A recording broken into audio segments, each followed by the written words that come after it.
In the late Middle Ages, Europe was a continent shaped by almost constant warfare. Political authority rested on the ability to raise armies, defend fortifications, and win battles. Kings and princes proved their legitimacy through conquest, while noble families sought survival through force. Feudal obligations bound lords and vassals into a system where violence was not only expected but necessary. Borders were fluid, treaties were temporary, and peace was often no more than a pause between conflicts. In this environment, power was measured in soldiers, fortresses, and the willingness to spill blood for territory and prestige. Most ruling houses followed this pattern. The Valois of France expanded through war against England and Burgundy. The English crown invested heavily in long campaigns across the Channel. The Ottoman state advanced into Europe through relentless military pressure. Even within the Holy Roman Empire, princes fought one another over land, titles, and influence. Warfare was expensive, destructive, and uncertain, but it remained the primary method by which dynasties attempted to secure their future. Victory brought land and subjects. Defeat often meant extinction.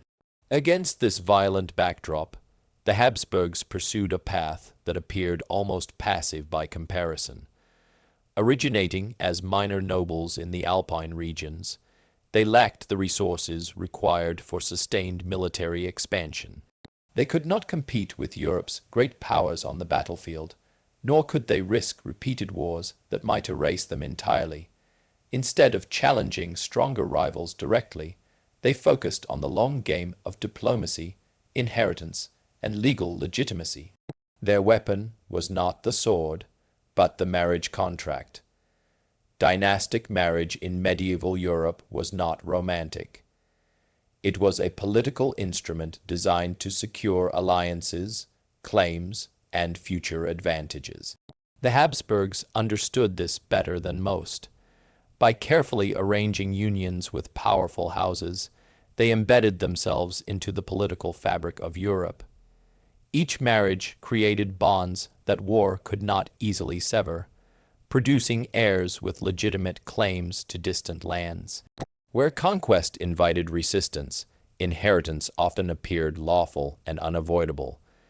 This strategy allowed the Habsburgs to accumulate influence without provoking the immediate backlash that military aggression usually triggered. Territories acquired through marriage were less likely to rebel, at least initially, because rulers arrived not as conquerors but as lawful heirs. Over time, these peaceful acquisitions reshaped the balance of power. Lands that armies had failed to secure for generations passed into Habsburg hands through ceremony and lineage, while other dynasties exhausted their treasuries and populations in endless wars. The Habsburgs conserved resources and waited. Their patience allowed them to survive moments when more aggressive powers overreached and collapsed. This contrast between relentless warfare and calculated restraint defined their rise. In an age where power usually came from the battlefield, the Habsburgs demonstrated that influence could also be inherited, negotiated, and quietly assembled, often more effectively than it could ever be conquered. As the Habsburgs refined their approach, dynastic marriage evolved from a survival tactic into a systematic strategy for expansion. In medieval and early modern Europe, marriage was one of the most powerful legal tools available to ruling families. A single union could create alliances, end rivalries, or transfer vast territories through inheritance. The Habsburgs recognized that a well-planned marriage could achieve what decades of warfare often failed to secure, and at a fraction of the cost. Every major union was arranged with precision. Brides and grooms were chosen not for personal compatibility, but for the lands, titles, and claims they carried with them. Through these marriages, the Habsburgs inserted themselves into the lines of succession of powerful kingdoms and duchies. When a ruling house died out or lacked a male heir, Habsburg descendants were often next in line, able to assume control without invading armies or prolonged sieges. Legitimacy was the key advantage. Power gained through inheritance appeared lawful, even inevitable. This method proved especially effective in regions where military conquest would have triggered fierce resistance. The Low Countries, Spain, and parts of Italy were economically valuable and politically complex, filled with wealthy cities and entrenched elites. Conquering them by force would have required massive armies and constant repression. Marriage, by contrast, allowed Habsburg rulers to arrive as recognized sovereigns rather than foreign occupiers. Local elites were more inclined to negotiate with a lawful heir than to fight a conqueror imposed by violence. The accumulation of territories through marriage also created a web of alliances that protected Habsburg interests. Each union linked them to another ruling house, reducing the likelihood of coordinated opposition. Rivals hesitated to attack a dynasty connected to so many crowns, knowing that a single war might provoke multiple enemies. In this way, marriage served both as an offensive and defensive tool, expanding influence while discouraging aggression. Over time, these unions produced a sprawling, interconnected empire. Lands separated by hundreds or even thousands of kilometers were united under a single family, not through conquest, but through bloodlines. This form of expansion allowed the Habsburgs to grow steadily, often unnoticed, until their dominance became undeniable. Unlike empires built on a series of decisive battles, Habsburg power accumulated quietly, generation by generation. Most importantly, dynastic expansion minimized immediate bloodshed. While wars still occurred, the initial acquisition of territory often happened without a single clash of arms. Legal documents, marriage vows, and inheritance laws replaced siege engines and cavalry charges. In a continent exhausted by conflict, this approach proved remarkably effective. It demonstrated that political power in Europe could be built not only through military strength, but through patience, legitimacy, and the careful management of family ties. The marriage of Maximilian I of Habsburg and Mary of Burgundy in 1477 marked the decisive turning point in the family's rise from regional nobility to continental power. Before this union, the Habsburgs remained politically relevant but limited, overshadowed by stronger dynasties such as the Valois of France. Mary of Burgundy, however, was the sole heir to one of the wealthiest and most strategically important collections of territories in Europe. Her inheritance included the prosperous Low Countries, Burgundy, and key trade centers that connected northern and southern Europe. Control of these lands promised immense economic and political influence. Mary's position was precarious. Her father, Charles the Bold, had died suddenly in battle, leaving Burgundy vulnerable to French expansion. The Valois crown moved quickly to seize Burgundian lands, arguing that much of the territory should revert to France.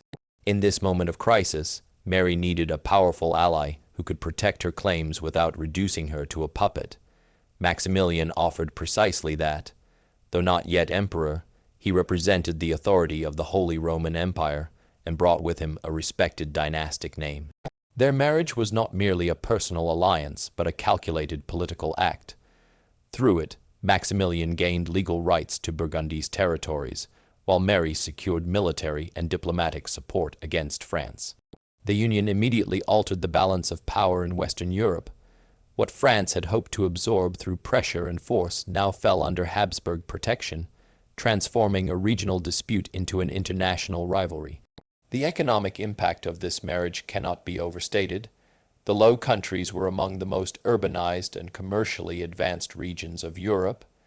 Their cities generated enormous tax revenue, funded armies, and supported diplomacy on an unprecedented scale. For the Habsburgs, this wealth provided the resources necessary to compete with Europe's great powers. Without Burgundy, Later Habsburg ambitions in Spain, Italy, and beyond would have been far more difficult to sustain.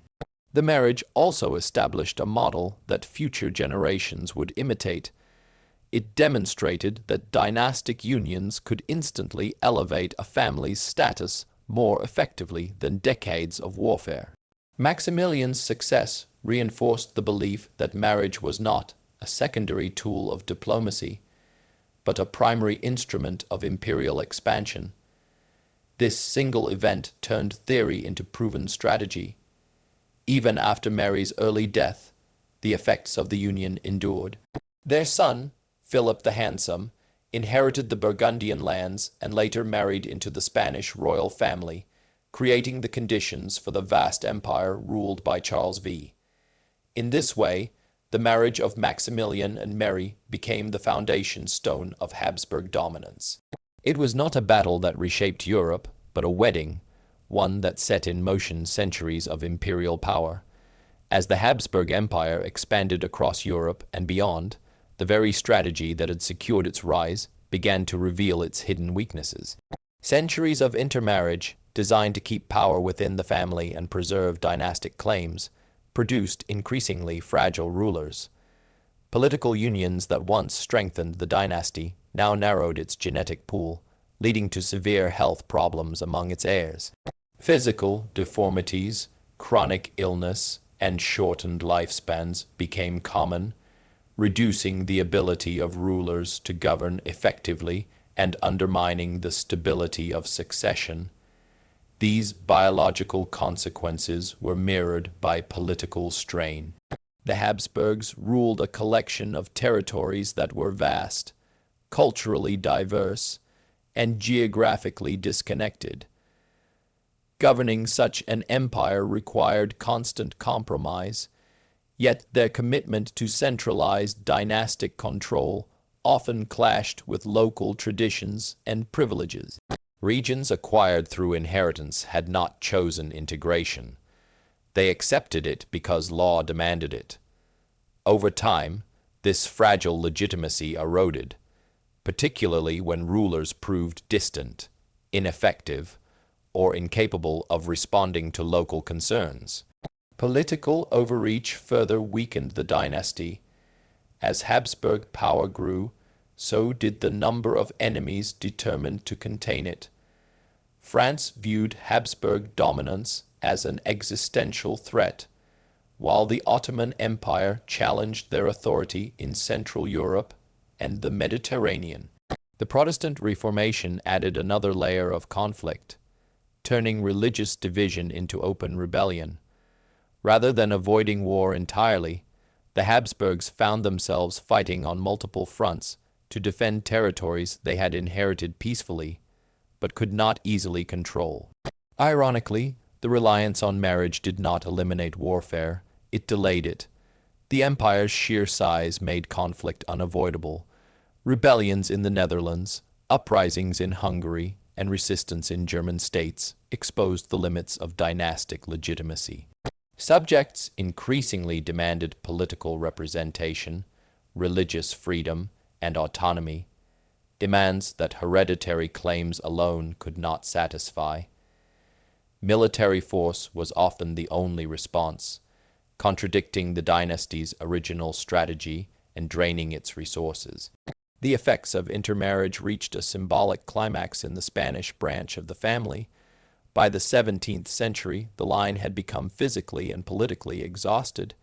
Charles Roman II of Spain, burdened by severe health problems, embodied the cost of generations of dynastic isolation. His inability to rule effectively left Spain vulnerable to internal decay and foreign influence. When he died without an heir, the Spanish Habsburg line collapsed, triggering a major European war over succession. These crises revealed a fundamental flaw in the Habsburg system. Marriage could accumulate power, but it could not guarantee resilience. An empire built on inheritance rather than integration depended heavily on the competence of individual rulers and the acceptance of their subjects. When either failed, the structure began to fracture. What had once been a brilliant alternative to conquest became a liability, exposing the dynasty to revolt, decline, and eventual collapse. The final collapse of Habsburg power demonstrated that even the most carefully constructed dynastic system could not survive a world undergoing rapid transformation. By the 19th and early 20th centuries, the political landscape of Europe had changed fundamentally. Nationalism replaced dynastic loyalty, mass politics challenged hereditary rule, and industrialized warfare altered the balance between empires and their subjects. The Habsburg system, built on inheritance, tradition, and legal continuity, struggled to adapt to these new realities. The Austrian branch of the family had survived longer than most of its rivals by balancing tradition with limited reform. The Habsburgs ruled the Austro-Hungarian Empire, a vast multinational state held together by bureaucracy, military authority, and the prestige of the crown. Yet beneath this structure lay deep fractures. Ethnic groups across the empire increasingly identified with national movements rather than imperial loyalty. Czechs, Hungarians, South Slavs, and others demanded autonomy or independence, challenging the idea that a single dynasty could represent such diversity. Unlike earlier centuries, these pressures could no longer be contained through marriage or inheritance. Dynastic alliances mattered little in an age of popular sovereignty and mass mobilization. The legitimacy that once came from bloodlines now came from national identity and political participation. The Habsburgs attempted cautious reforms, but their instinct for preserving tradition limited the scope and speed of change. Each compromise satisfied neither reformers nor conservatives, leaving the empire politically paralyzed. The outbreak of the First World War exposed these weaknesses. The assassination of Archduke Franz Ferdinand triggered a conflict that demanded total commitment from states and populations alike. The Habsburg Empire, already strained by internal divisions, lacked the cohesion necessary to sustain such a war. Military setbacks, economic collapse, and food shortages eroded loyalty to the crown. As the war dragged on, nationalist movements within the empire gained momentum, seeing the conflict as an opportunity to break free from imperial rule. By 1918, the system that had endured for centuries unraveled with remarkable speed. One by one, the empire's constituent nations declared independence. The authority of the emperor, once unquestioned, evaporated almost overnight. When the last Habsburg ruler abdicated, there was no decisive invasion of the imperial heartland, no final battlefield defeat that ended the dynasty. The empire simply ceased to function in a world that no longer recognized its foundations. This end revealed a broader lesson about power.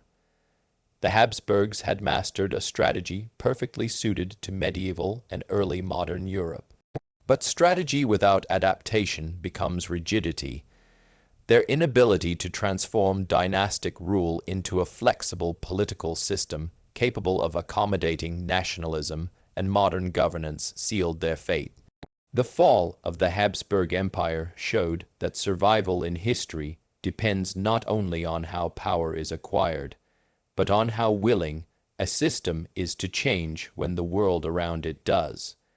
The rise of the Habsburgs was not forged in a single battle or crowned by one decisive victory. It was built slowly, patiently, and deliberately across generations. While other dynasties gambled their futures on the chaos of war, the Habsburgs invested in bloodlines, contracts, and legitimacy. Their empire was not conquered by armies, but assembled through inheritance. For centuries, this strategy worked. It elevated minor nobles into global rulers and united distant lands under one dynasty. Yet the very system that created their power also limited their ability to change.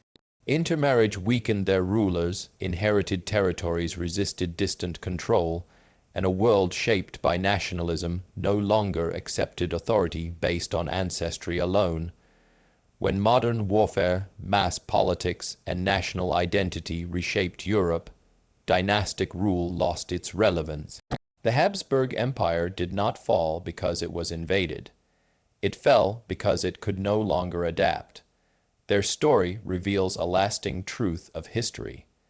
Power gained through strategy can endure for centuries, but survival depends on flexibility. Empires are not destroyed only by enemies at their borders, but by their failure to evolve when the rules of the world change. Thank you for watching. If you enjoyed this story, like and subscribe for more untold history. Comment below, was the Habsburg strategy genius or a ticking time bomb? See you in the next episode.